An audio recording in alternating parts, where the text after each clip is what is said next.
目前，台湾空军的主力机型包括140架 F-16B、54架幻象2000和129架经国号战机。然而，作为一款服役已超过30年的轻型4代机，经国号战机的战斗力如今明显不足。未来，随着幻象和经国号逐渐退役，而 F-35战机若又未能从美国获得授权出售，台湾空军战力将面临巨大的空缺。为填补这一缺口，台湾自2020年起推动了先进防御战机 ADF 研发计划，预计在今年内推出原型机。英国航空周刊近日提出一个观点，认为台湾开展 ADF 研发计划的背后意图，可能是推动美国对台出售 F-35隐形战机。这一观点与外界一些看法相似，即台方希望以 ADF 研发进程为筹码，促使美方松口。类似的情形在 IDF 战机开发阶段曾出现过。当年台湾在 IDF 完成研发后，美国才答应出售 F-16A 战机。因此，有观点认为 ADF 项目的本质是为推动 F-35的引进提供筹码。至于这一说法的真实性，暂且不论。我们先来看看 ADF 的具体性能和设计特点。首先 ，ADF 定位为5代机，由台湾统筹，中山科学研究院负责设计，汉翔公司承担制造任务，是 IDF 的后续机型。IDF 战机所搭载的 F-124发动机推力偏弱，已无法满足下一代战机的需求，因此 ADF 在设计上有显著提升。已知信息显示 ，ADF 瞄准5代机标准，预计将具备以下几个核心特点：一、为达到隐身效果 ，ADF 可能设计有内置弹舱，并使用隐身涂层，以降低雷达反射信号；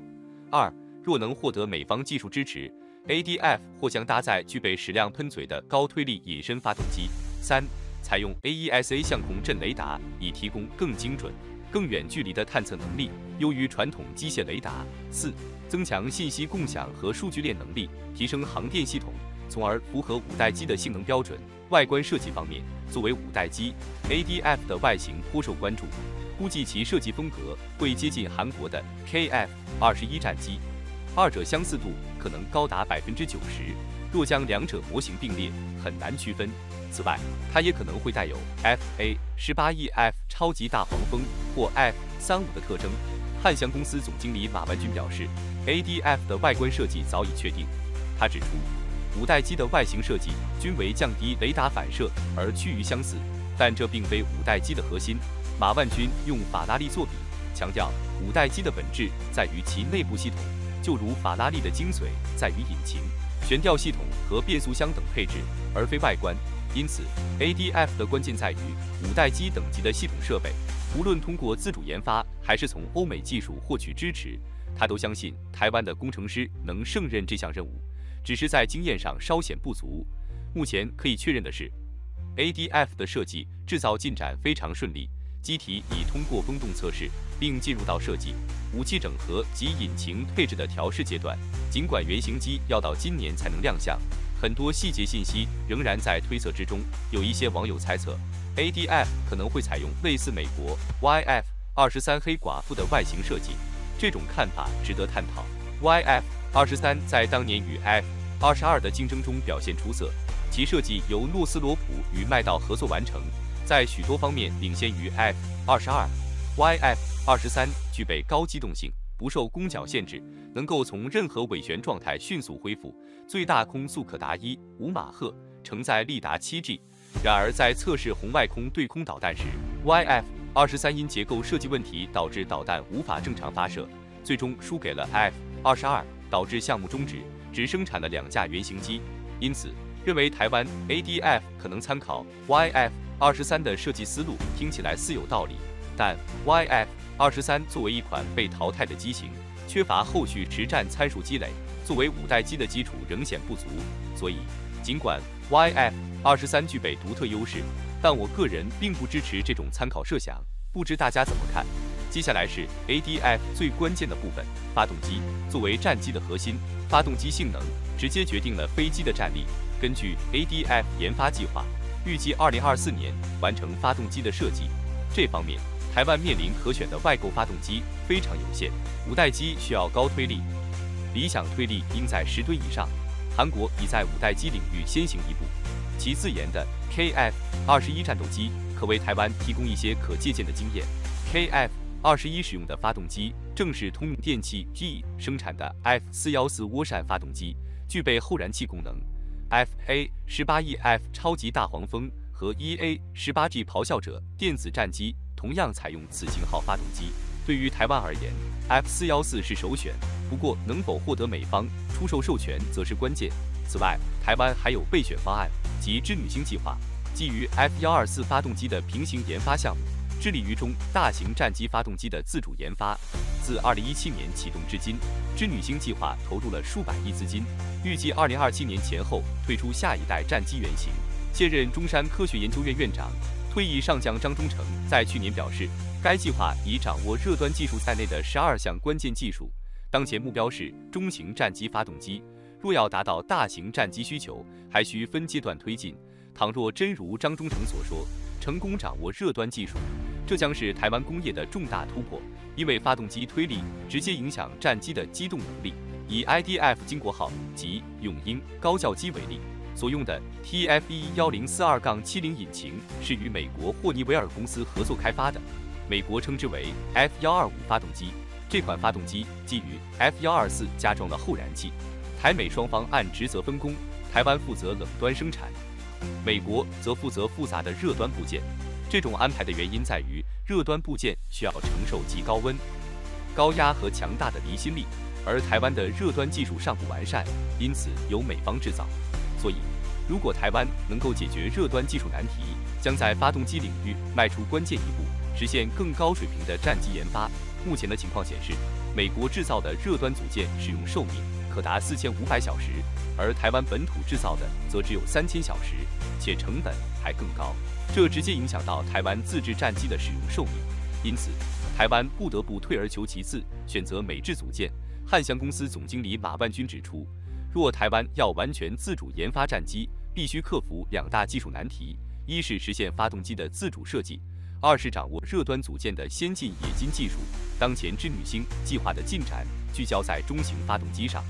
而 ADF 需要的大推力发动机则还在努力攻关中。我们对织女星计划未来取得突破充满期待。至于短场起降和垂直起降功能，从目前的情况看 ，ADF 不具备垂直短长起降能力，原因在于垂直起降对飞机最大起飞重量的影响较大，导致载弹量和油量都受限。虽然向量喷嘴发动机可以缩短起降距离，但实现这一技术仍面临挑战。理想情况下，即便没有垂直起降功能 ，ADF 也至少需要具备短长起降能力。当然，如果 ADF 配备了 F414发动机，也可能引入向量喷嘴，以增强起降能力。在电子战系统方面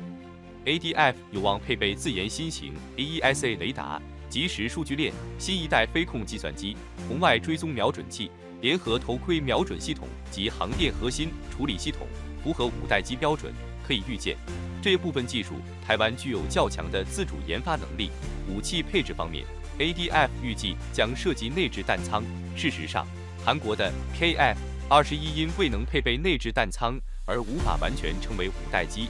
KF-21的原型机采用的是半埋式武器挂载设计，虽然可以携带4枚空导弹，但露出的导弹部分影响了隐身效果。不过，中山科学研究院的新一代战机设计目标明确 ，ADF 将力争实现内置弹仓配置，以便携带增程型天剑2型飞弹、改良型天剑1空飞弹，满足制海和对地攻击需求；搭载空射型熊2反舰飞弹或增程型半舰弹。另外，据台湾透露，为适应新战机的发展计划，台湾还计划在增程天剑2的基础上进一步升级，打造新一代的天剑5型中程空对空导弹。其射程将达到160公里，与美制 AM-120C8 相当。搭配自研联合头盔瞄准系统，飞行员将能够迅速锁定并发射导弹，具备超视距打击能力。我们来对比一下台湾的 ADF 战机和韩国的 KF-21猎鹰战机，这2款战机在定位、性能和发展历程上存在一些异同。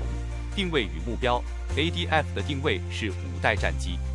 力求在隐身性和超音速巡航等方面达到更高标准，而 KF-21则被认为是一款4代半战机，主要聚焦于提升区域防空能力。性能特点 ：ADF 在隐身性、超音速巡航能力、先进航电系统以及武器配置等方面目标更高。而 KF-21因采用美国通用电气公司授权生产的 F414发动机，具备出色的高机动性和生存能力。研制起点 ，ADF 项目于2020年正式启动，预计2028年首飞，2030年进入量产阶段。而 KF-21早在2015年便已启动，预计在2028年实现量产。目前原型机已成功试飞，设计构型。